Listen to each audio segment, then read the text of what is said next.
Bonsoir, bonsoir, bonjour. C'est Congo News 24. Bande Konanga, comme toujours avant de commencer notre émission, nous disons merci à Dieu. Nous disons merci à nos chers abonnés et téléspectateurs qui nous suivent partout dans le monde et en RDC. Bande Konanga, soyez les bienvenus. À la une, le président Fachi Bandeko akutana kinaba congolais na Nairobi. Alors, tout le développement ensemble, bogoyoka message à Fachi sur ndengeni bakota kina et East African Community tokoyoka et puis tout développement en émission là. Deuxième point bandeko na ngai. Oyokaka masolo kitoko pona bétidien. Carte biométrique des étudiants à l'université de Kinshasa. Et puis ba carte wana bandeko na ngai yango pe kozala aokota on a bus informatisé. Bokoyoka yemoko ministre de l'enseignement supérieur Moindo bokoyoka message na ye. Donc makambo lisusu ya ba ba effectif à lokuta makambo wana abuo Pierre to développer en émission là. Troisième point chez les téléspectateurs. Arrivé bandeko du Premier ministre le Condé à Goma et tout dossier M23, dossier ADF et puis sécurité bandeko na Est. Bakena délégation na ministre de défense présent à Koinda pour makambo yo baza besoin makambo ici là. Alors bakiti bango nyonso na général ya FARDC Célestin Mbado bango tout bazala pour évaluation tout ça. Et puis on va parler il y a libération il y a Thomas Lubanga Tokoyokai. Alors tous à la connecter tout développer ensemble. Quatrième point bandeko nangai et yindi bandeko boyoka oyo Kagame lubi bandeko na Brazzaville sur rebelle M22 à l'est. Alors tous à la connecter peut tout développer ensemble.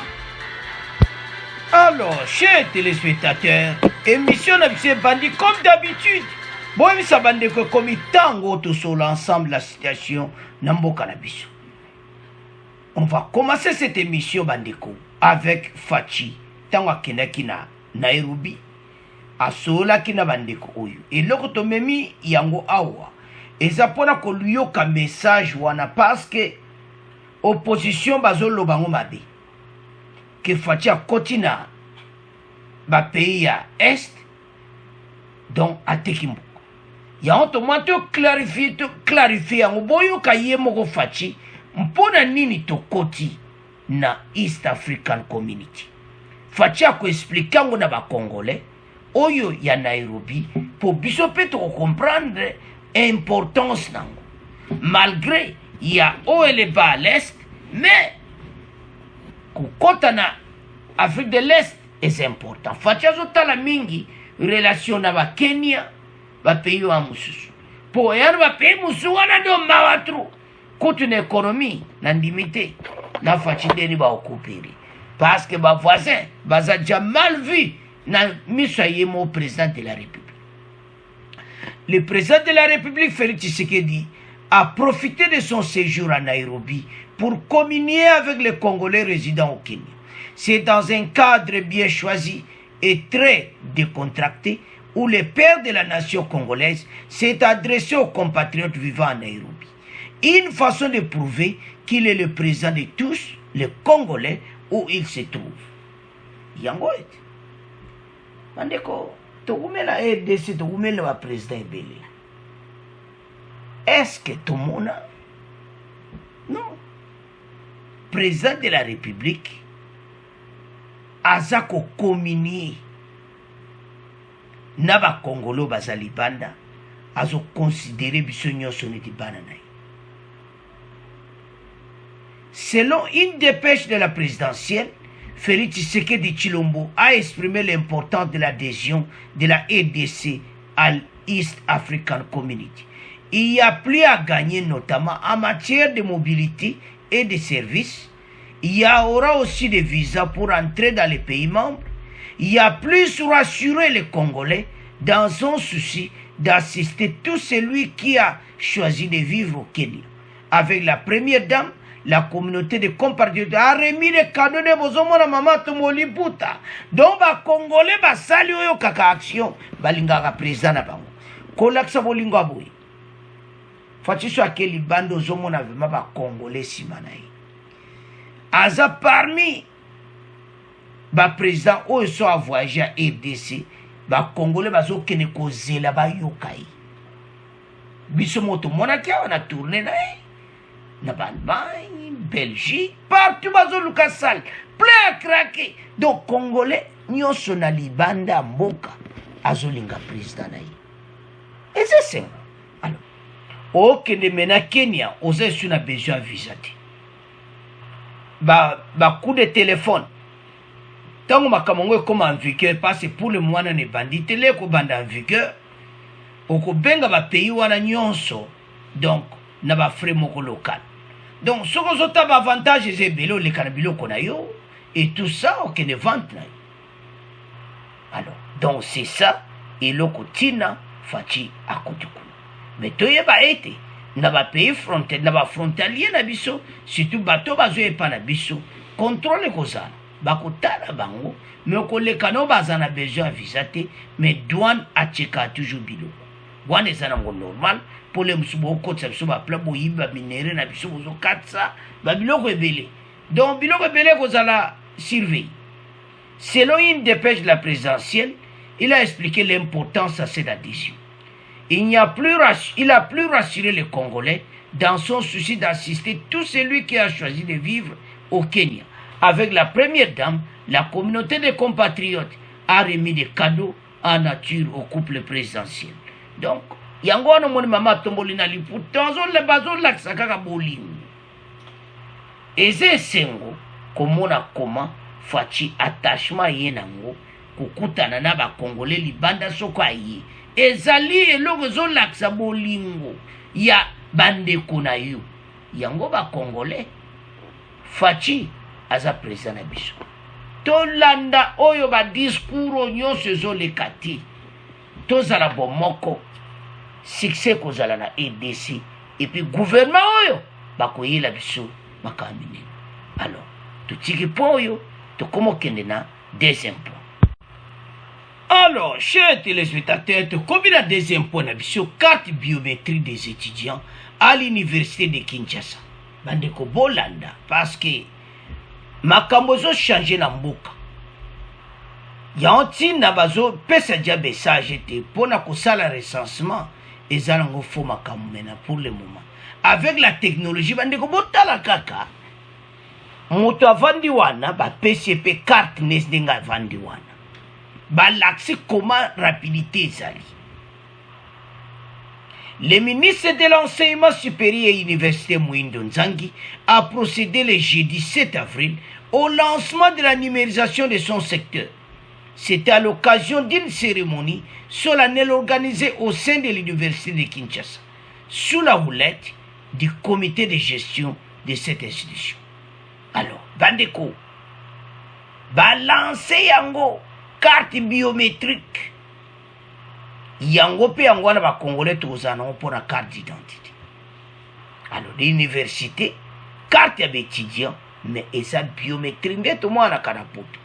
Dans les sengo, comment aider ces échanges? Et puis, quand les mêmes cartes, ne vous avez fait avant la carte bus, on peut utiliser carte ou on côté na bus pour mon ministre enseignement supérieur, Mwindo Nzangi pe na carte bus, aux yango pe au côté na bus. C'est ça. Mwindo Nzangi lance l'identification numérique des étudiants et du personnel de l'enseignement supérieur pour comptabiliser l'effectif exact et dénicher l'effectif au sein des établissements universitaires. Bandeko a lancé Yakosaka Nangote parce que l'université Nabiso, même na Libanda, makambo ebele, même au diplôme Nabiso, au Kenango Libanda. Donc, eza na mwa ba complication mususu parce que eza pena na ordre nangote mais siko bazo tiango na ordre. Tout est informatisé. Ce qu'on a qui licencié na inikin, nyon ce qu'on a na kati, kaka nde bakobeta mbala mo babimisi yango. Moïndo Nzangi compte conformer le secteur de l'enseignement supérieur aux nouvelles technologies de l'information et la communication, perspective de la bonne tenue de la réforme, licence, master et doctorat, qui a été mise en application. La numérisation des étudiants va aussi nous permettre de connaître le nombre exact des étudiants congolais et permettre la mise en place aisée des transacadémies. Donc, bandeko, et ça va comme ça la mise en place. Donc, c'est ça. Donc, ce qui est au tala, bandeko. Donc, c'est ça. Mboka, ils ont changé. Ils ont comme un niveau, ils ont sur bandeko. Tu comprends. Et Mboka est changé. Carte wana yango ne yo comprendre sama le konda olobaku recensement na enrôlement ekozan de ça le mot dirait parce qu'il y a tout ça. Alors to yo kande makabango elekaki bon to continuer mission na biso. C'est à l'université de Kinshasa que le ministre de l'ESU vient de lancer l'identification numérique des étudiants et personnels de l'ESU. Des machines installées, le recteur de l'UNIKIN est le premier à se soumettre à cet exercice.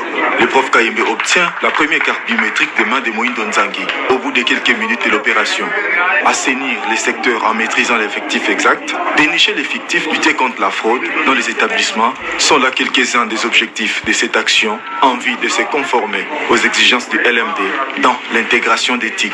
C'est très important, ça nous permet en tant qu'université de Kinshasa aujourd'hui d'avoir une vraie base de données pour les professeurs. Ici, ils vont être identifiés avec l'ensemble de leurs diplômes. Ça nous permet d'abord de vérifier que tout le monde a un bon diplôme et qu'il n'a pas été nommé frauduleusement. Ça nous permet aussi de faire la promotion de nos professeurs. Puisqu'on nous critique beaucoup à l'extérieur, lorsqu'on cite nos sites des universités, on ne voit pas qu'est-ce que nous avons comme profil dans tel ou tel autre domaine. Donc ça permet que lorsque nous allons publier, nous allons avoir clairement une liste des professeurs avec leurs compétences, l'ensemble de leurs compétences, si ces sites-là. Les étudiants sont autant concernés par ce processus de numérisation. Outre la maîtrise des effectifs, la traçabilité des étudiants et la lutte contre la falsification des documents académiques, cette identification permettra à chaque étudiant d'être en possession de sa carte biométrique préalable à la mise en circulation des transacadémiens, annoncée d'ici quelques semaines. Mais pour les étudiants, nous voulons avoir la maîtrise des effectifs. Avec cette numérisation, nous le saurons avec précision que dans telle faculté, on a un tel nombre d'étudiants. La deuxième utilité, c'est que nous lançons Trace Académia. Et lorsque le président de la République a mis à notre disposition ces bus, nous avons suggéré que nous ne pouvions pas les mettre en circulation si nous n'avions pas la maîtrise de la population estudiantine de la ville de Kinshasa. Donc cette numérisation ici va nous permettre d'identifier les étudiants, de leur donner les possibilités d'accéder au bus sans être bousculés. Le comité de gestion de l'UNIKIN s'est dit prêt à numériser tous les étudiants, personnel administratif, scientifique et académique dans un temps record. Alors, bande kotolandi biso nyonso, botala mboka ndenge ezochange. Fati apesi babus mpo na baétudiant mena bakome na bakarte na bango moko. Epuis tolandi ministre ya enseignement supérieur Moïndo Nzangi ke mpona kovérifie parce que balicence, badiplôme, batu bamaster, badoctorat, tout ezala informatisé. La numérisation des étudiants va aussi nous permettre de connaître le nombre exact des étudiants congolais et permettre la mise en place aisée des transacadémies. Et c'est important. Yeba oza congolais. C'est ça. Biloko na tuoza na kati université, yeba banani, bazaboye fichier banani bazaba paya et biloko na c'est important. Bande ko makamanga bandi boy. Boye bake na l'air recensement za moto po yango teza direct ne ba impri bande ko ba carte wana ko ezaka ko imprimer ngo ka direct ne mo vandi wana ba imprimer ba pesi direct donc débat que recensement ça te que monta cause la carte n'est na poste non pour le moment ba formatiser on bala moko ba pesi sur place ou du carte na ba ju photo na yo ba koti ici ba pesi do bandeko système ndenge ko salama boko mona que recensement ça nango donc rapide parce que déjà tu l'as étudié. Alors l'étudiant pourra accéder au bus sans être bousculé grâce à sa carte biométrique, a fait savoir Moïndo Nzangi.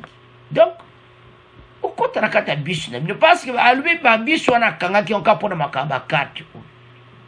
Parce que y a confusion, battu souvent au frauder ne alloué aux étudiants. Mais yamba lubaka, la carte identification est important. Tala ndenge sungi université. Bon, si vous sautez la population, nazo kamwa. Son homme n'a pas homme politique. Netia la mouka bazolo ba que voilà. Tout ça a besoin de recensement. Hein? Donc, tina identification, tout ça mon angoté. Oh, c'est important qu'à l'élection. Tala siko ndenge mutunyo sa su carte na ye. Boko mona keko ezo sunga makabwe belé. Donc, c'est la joie. À côté de la bus tcheka, puis allez, et l'élé à l'équipe. Osomona, parce que ça na carte wana. Moïndo Nzangi a insisté sur le fait que pendant l'identification, tout le monde doit présenter son dossier. Et ça te ka bongote, yakana dossier na yo. Au kota ki l'université ndengini. Professeur, wapi ba papier na yo la kisi. Oh, naza licencié. Na docteur, na master la kisa. Bande ko biloko ne ko changer mboka na biso na niveau ko sakana ngote. Tala ba professeur na biso. To mona ba te belo na ki EDC ba bima ba doctorat. Alors que doctorat il faut du attendre. Mais lelo na EDC il y a des docteurs. To li batwazo kamwando e bima na ngoka andengwa. Avançons. Moïndo Nzangi. Nous voulons plus avoir d'effectifs. Nous ne voulons plus avoir d'effectifs dans l'enseignement supérieur et universitaire et mettre fin aux faux professeurs et aux étudiants fraudeurs, a-t-il martelé. Au moins, informatique et ceux qui sont comme nyonso, les étudiants fraudeurs parce qu'ils ont soutenu l'université et puis les professeurs à faux. Parce que soutenu puis fictif et que ça soutenu au nombre de baxi pour le salaire. Bandeko mboke zoke na direction moko propre. Tous à la connecter. Alors, to komotika. Point yo na maboko na bino bomona ki même recensement que ça nango facile. Talaka mutavandi carte mbamo ba peshi. Donc les mêmes cartes biométriques yango pe ba ko sanele. Donc na mona gouvernement bazana bango prêt. Ya bazo banga te makelele o carte non. Bazo banga te bazo manque recensement et ko salama na enrôlement be lecteur na élection parce que ça prévoit ça mène université. Alors, to kesiko yuna troisième point. Alors, bandeko na ngato kobi na point na biso o balobake yindi awa Sama Lukonde na Nord Kivu. Akeye mokote na Ituri dossier M23 ozele na mesa, dossier sécurité na mesa. Bokoyoka tokotie la bino ek. C'est pas ça chauffe ici. Après tokoya ya libération ya Thomas Lubanga. L'arrivée prévue pour ce mardi 12 avril à Bunia, Ituri du Premier ministre Sama Lukonde suscite d'espoir pour les populations de cette province de l'Est de la RDC, confrontées à l'insécurité depuis maintenant 5 ans. Les couches de la population sont mobilisées à l'aéroport de Bunia pour accueillir la délégation du gouvernement congolais, conduite par son premier ministre, Bandeko Leza Tanteza Kosaka Anangote. Azalaki na Goma a traité ba dossier wana après lelo azokoma na Ituri. Akei na ministre à défense na chef d'état-major do makambo eza kosaka Anangote na chef wa police commissionnaire wa police bango nyonso batala qu'est-ce qui se passe, pourquoi batu kaka baza kokufa, évaluation nini bakosala po makambo esila na Nord Kivu. Bokoyoka esengo ya peuple ta bamoni bango eza dans la joie. Nous attendons que le gouvernement disponibilise tous ses moyens pour en finir avec l'insécurité, a fait savoir Dieudonné Lossa, président de la coordination provinciale de la société civile, Force Vive. Bande komba lobby, ba Congolais va continuer à souffrir boïti. Et comme étant Oyo, Tozo Yamba, son Excellence, le Premier ministre, avec le ministre de la Défense, le chef d'état-major, bande ko délégation ko sakana ngote na chef wa police. Parce que makambo yo ezotungisa na ndenga mukiti. Ezo sala pasi parce que mboka EDC kozala boiti. Pourquoi insécurité en ndenge wana? Bande ko ezo sala mawa. Alors Sama Lukonde a commis pour makambo yo bande ko esila. Parce que le peuple congolais a koufi mingi. Et comme étant oyo, ba secret nyonso ebima pour ezo sala mawa pe pasi. Alors, toyo kanano extrait oyo. Bon, to continue mission na biso. Au Nord Kivu, le Premier ministre Sama Lukonde est arrivé à Goma hier en début d'après-midi. Le chef du gouvernement est à la tête d'une importante délégation composée de 5 ministres, dont ceux de l'Intérieur et de la Défense. L'objectif principal est d'évaluer les avancées réalisées ainsi que les défis sécuritaires à relever au moment où les provinces du Nord Kivu et de l'Ituri sont placées sous état de siège. Le point avec Gabriel Omenia.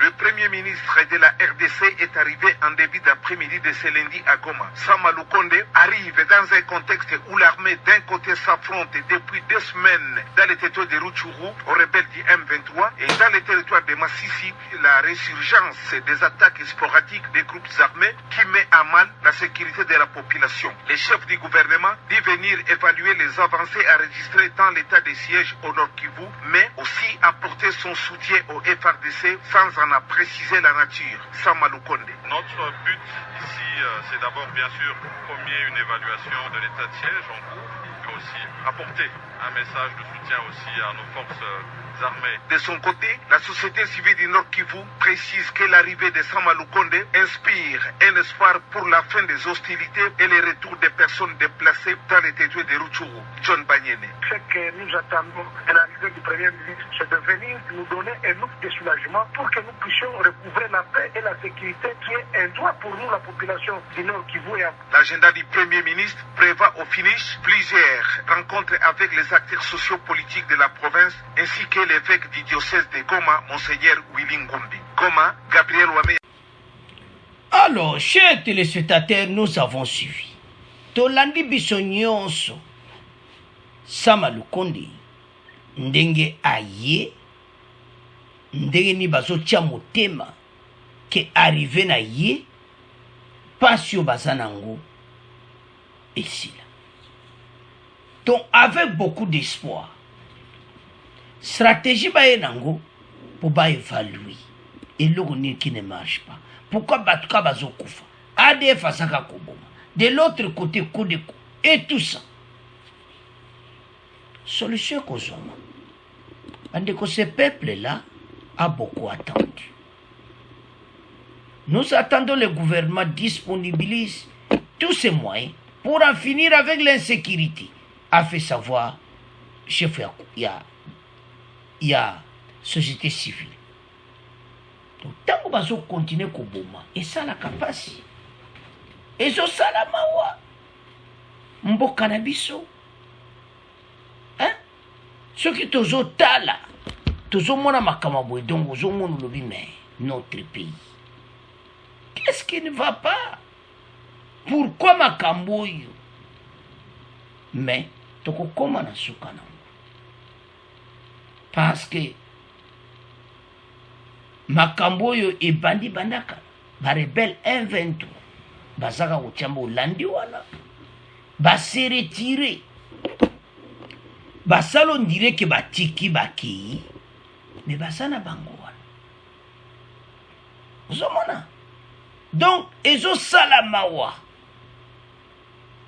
to barebel 123 situation na bango fo eza régulariser kolongola bango nyonso wana tosilisa situation na bango to bango tout to bengani bango ti place baza parce que bango baza na point moko stratégique hein lokolo baza na coin stratégique eza pasi mpona sita entre le Rwanda l'Uganda na nini butu tolandi wana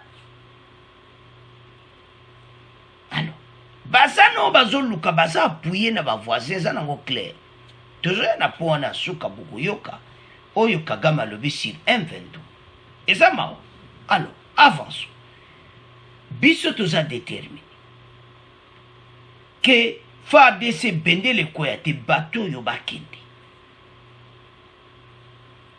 batire des ficelles baze ebele sur bamakambo bateau bazo détruire mboka baze ebele richesse toza nango tolakisa émission passé botalaki ndenge nini bato bazo welela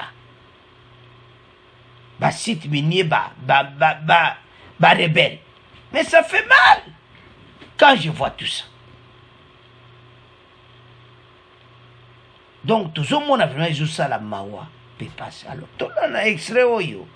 Il y a M23. Bon, tout continue mission. Calme apparent s'observe toujours dans la région de Djomba, 2 jours après le retrait unilatéral des rebelles du M23 sur les positions occupées vendredi à l'issue des combats contre les FARDC.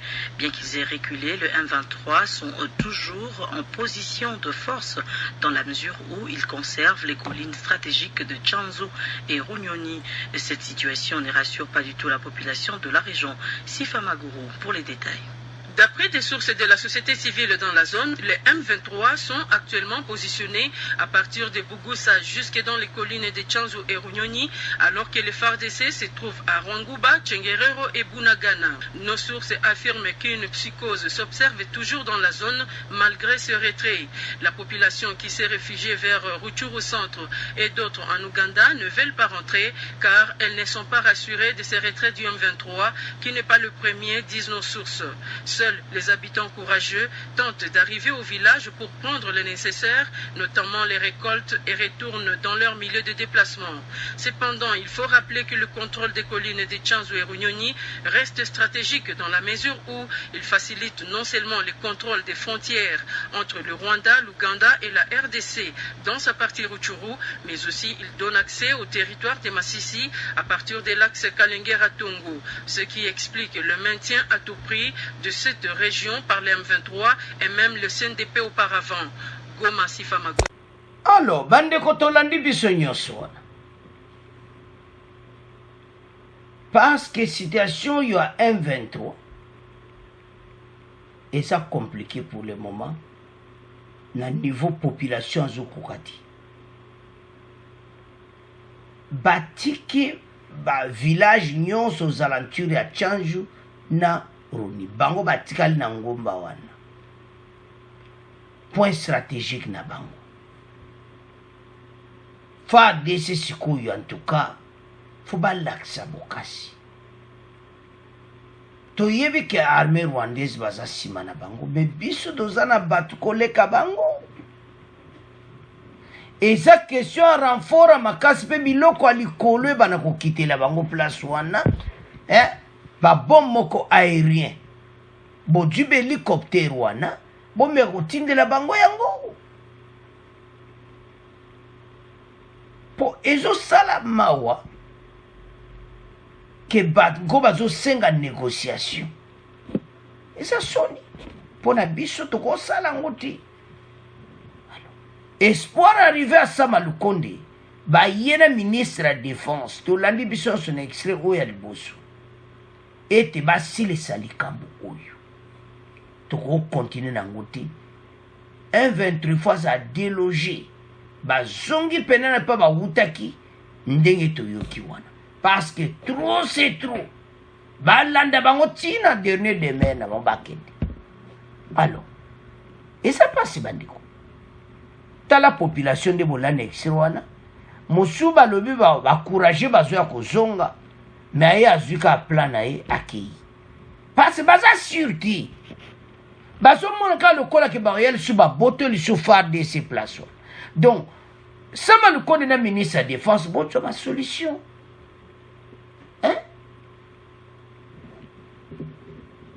gouvernement misambongo toyebi ke tozana problème ya embargo ya ba arme mais kosila te il faut makamwa tu baluka balanda yango esila comme ça tosomba ba minduki asika na ba avion po bavoisin basakana biso te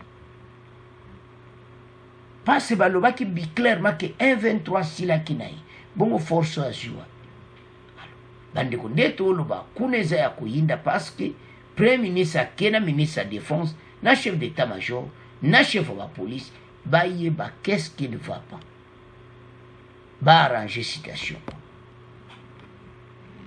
parce que présence na bango kuna bandeko eza très important tolandi na baextrait toyoki population ndenge asepeli arrive na bango espoir ya population eza ke bakozwa solution toleka sikoyo na libération ya Thomas Lubanga bandeko Codeco bakangaki balibere bato mosusu finalement baye kolibere na 3 autres après banégociation na nde bazosolola na bango parce que bango baimposaki ete avant balibere il faut état de siège balongola état de siège donc tozocomprendre niveau nini mboka tozokende nango po bomona baproblème oyo toza nango na mboka ekoede biso bacongolais parce que eza mawa trop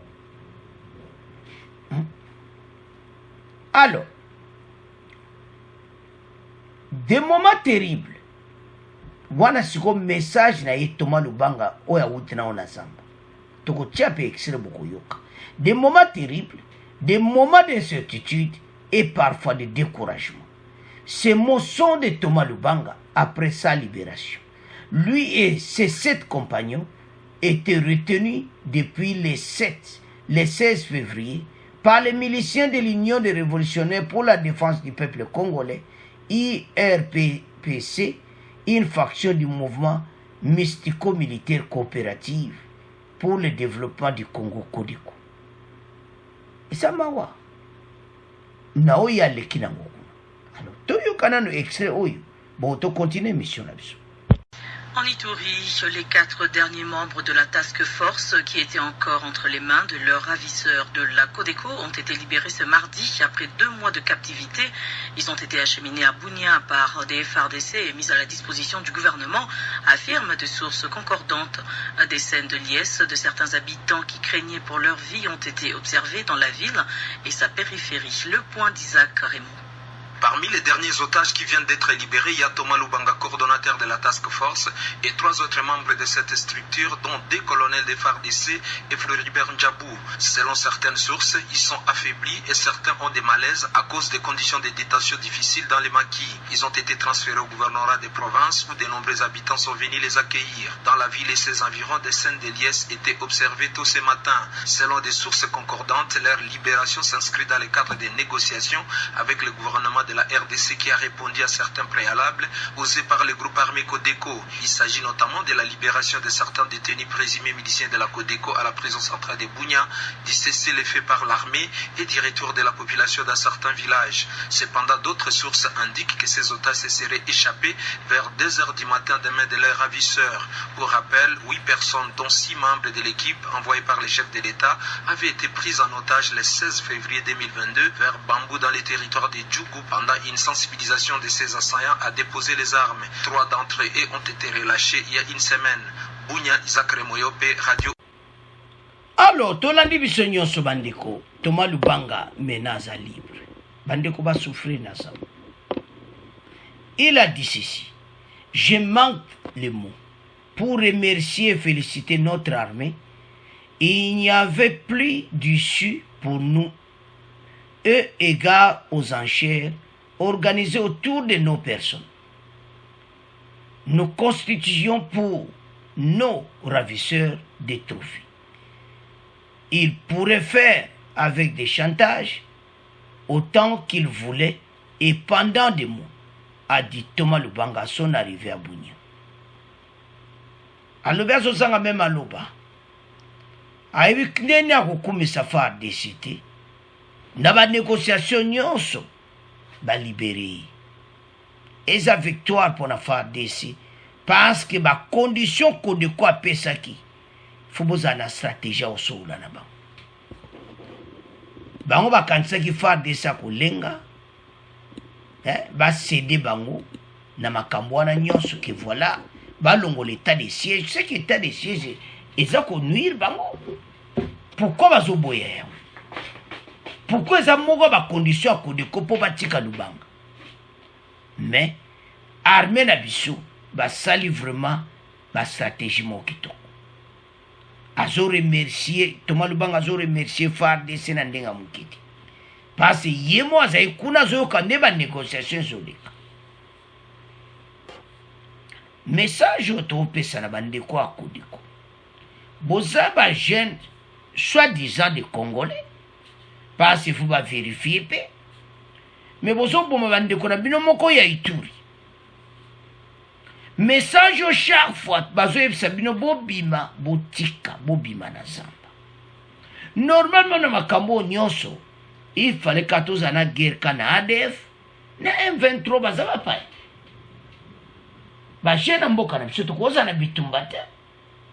Mais tout ce qui se passe, ils ont ça la passe pe mawa.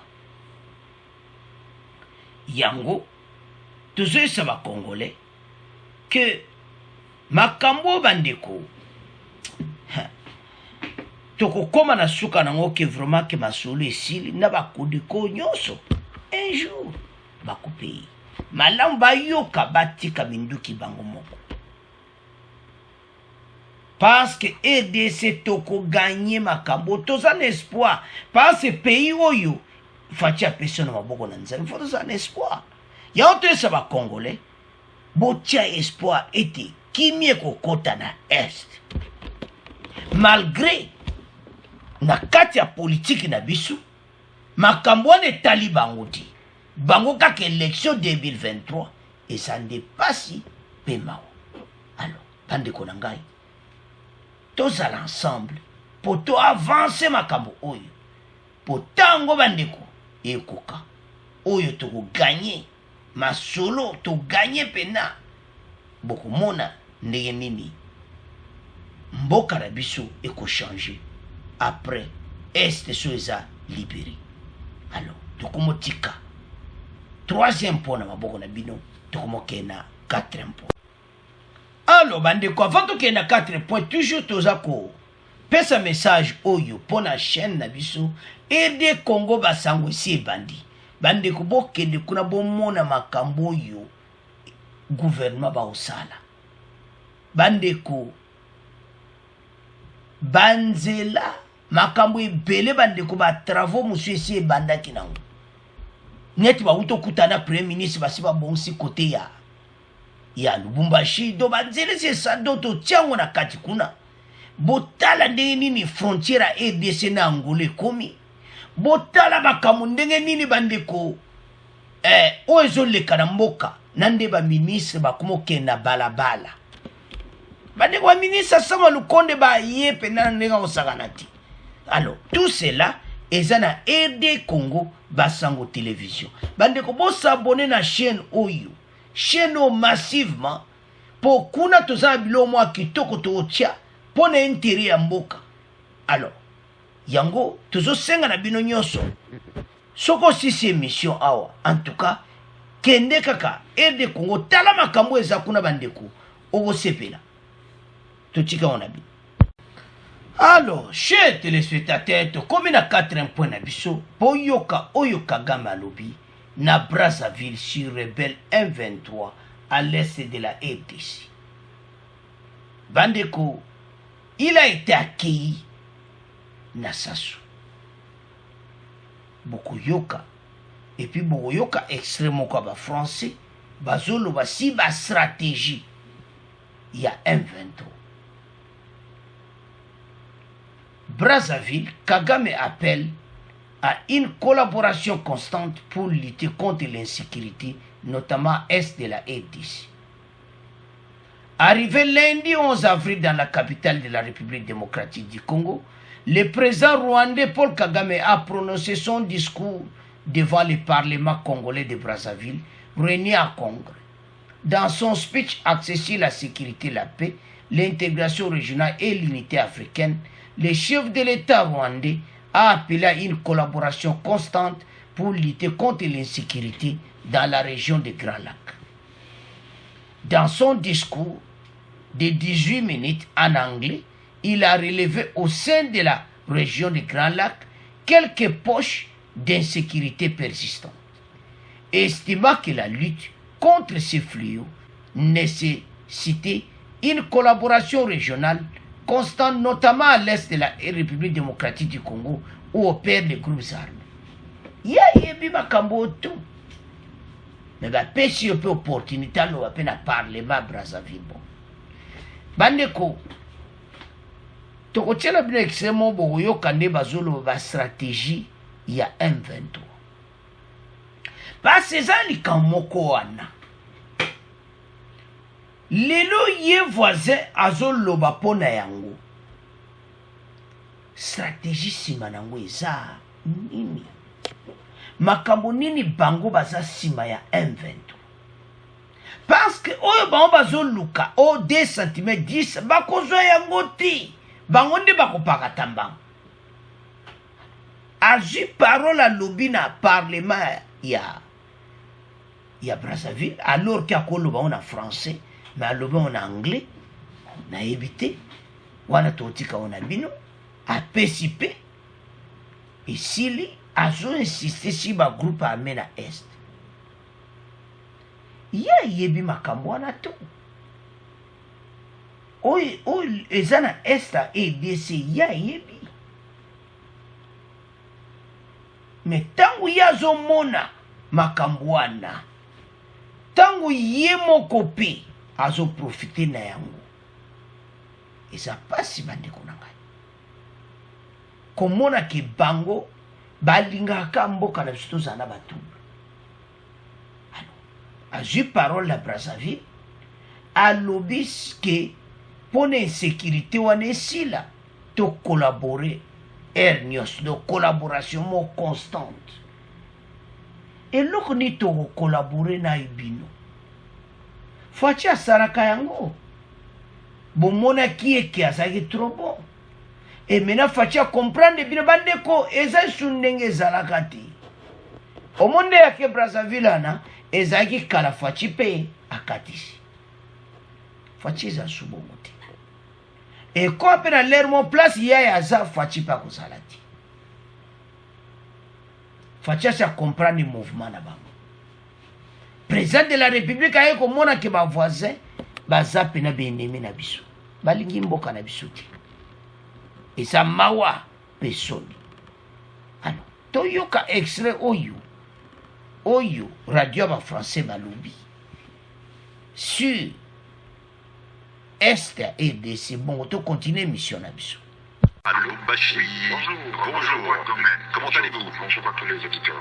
Oui, ça va très bien, merci. Vous avez des questions sur la situation sécuritaire dans le Nord Kivu, à l'est de la RDC? Justement, c'est après les affrontements avec l'armée régulière dans le Nord Kivu, le groupe rebelle M23 a orchestré des massacres, des tueries ainsi que des violences faites à l'égard de la femme, avant d'annoncer qu'ils s'en retiraient. Mais 3 questions s'ouvrent là-dessus parce que, en premier, je veux d'abord aussi que nous puissions, si on peut éclairer l'opinion publique par rapport à la stratégie du M23. Ça, c'est la première question. Et je la comprends, votre question, parce que c'est vrai que le M23 occupe des localités, annonce dans la foulée qu'il se retire de ces localités, donc on ne comprend pas bien où veut en venir ce mouvement rebelle. Patient Ligodi, bonjour. Bonjour Juan, bonjour Aaron. Vous êtes l'un des correspondants de RFI en RDC. Quelle est la stratégie des rebelles du M23? Un peu de contexte pour commencer. Officiellement, le M23 accuse Kinshasa de ne pas respecter les engagements de Nairobi en tant que signé en 2013 dans la capitale kenyane. Le mouvement attend des autorités de Kinshasa notamment l'intégration de ses combattants dans l'armée, l'intégration de ses délégués dans plusieurs structures censées favoriser la paix et la réconciliation. Il y a aussi la question de l'amnistie. Et depuis l'élection de Félix Tshisekedi, les mouvements y attendent de réponses concrètes de la part de Kinshasa. Les discussions avaient commencé. Certains représentants du M23 avaient même séjourné pendant des longs mois à Kinshasa dans le cadre de ces échanges. Entre-temps, les relations se sont dégradées. Le M23 a été accusé de s'attaquer au FARDC, les forces armées de la RDC, aux gardes du parc de Virunga, mais aussi aux civils. Et aujourd'hui, la rhétorique de ce mouvement n'a pas vraiment beaucoup évolué. Il veut un dialogue, et un dialogue qui porte des fruits. Oui. Alors, est-ce qu'on peut dire que le M23 a changé de stratégie alors? Bon, trois constantes sont observées. D'abord, la tentative de légitimation de l'action militaire, donc des attaques par des engagements qui ne seraient pas respectés par Kinshasa.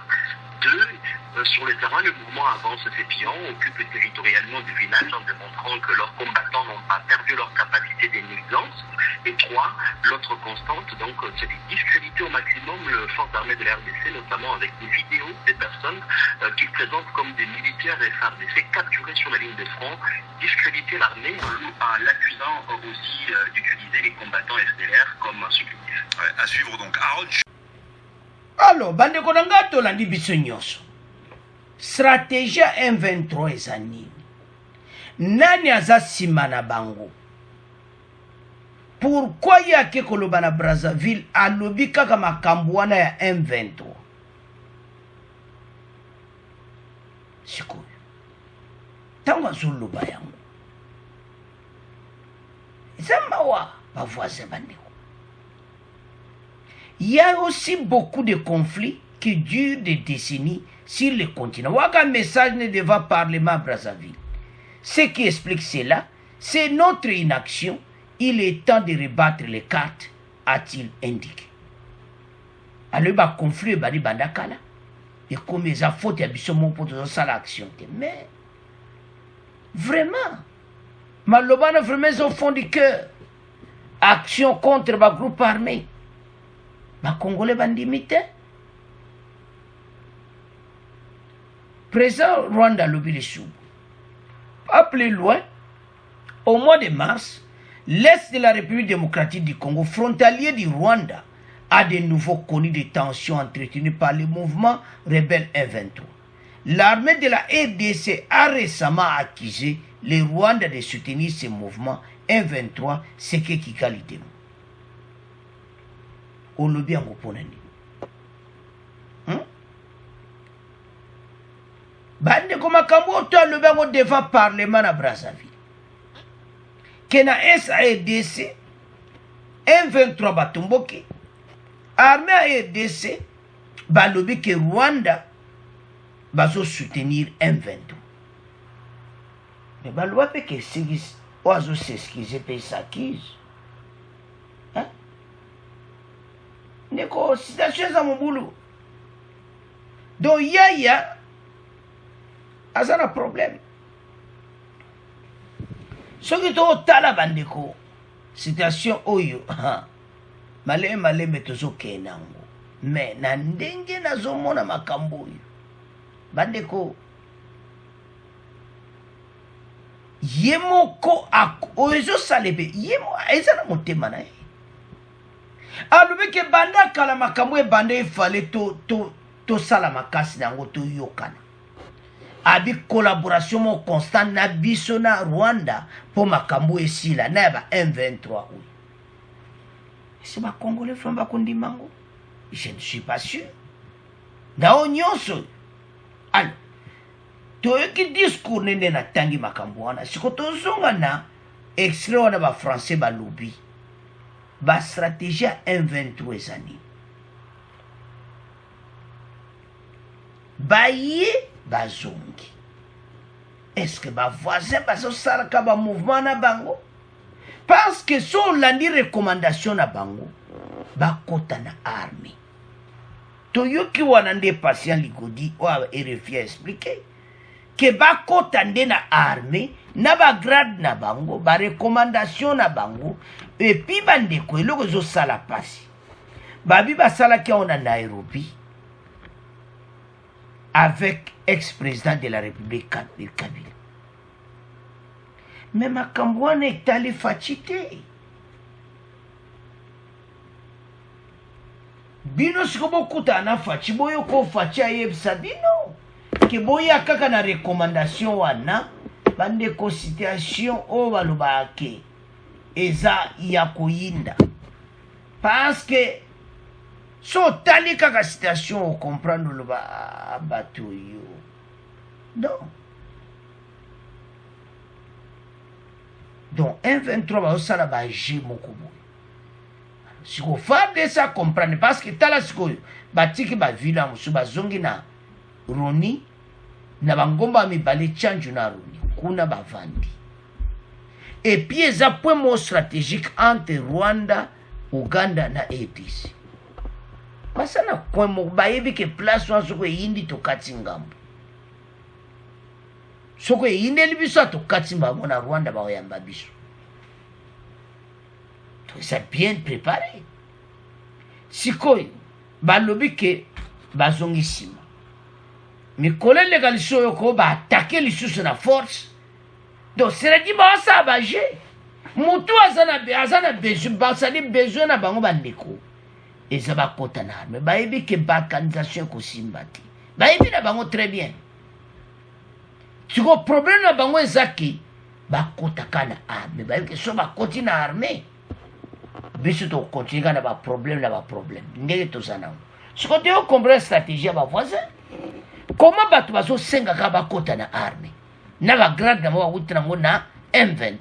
Donc ozomona ki bazane eloko mo bayebi ke kuna epai wa bakovanisa pena baolalisa lisufa dese pena pongi soki bitumba eza na gauche bayebi basoda bokee na droite donc eza mawa alors bandeko toza na espoir ete malgré ironie moko ezoleka wana parce que ya ye kopesa discours na ye makambo nyonso kaka EDC so tanga yango bien omona discours ya président Rwanda makambo nyonso kaka ya EDC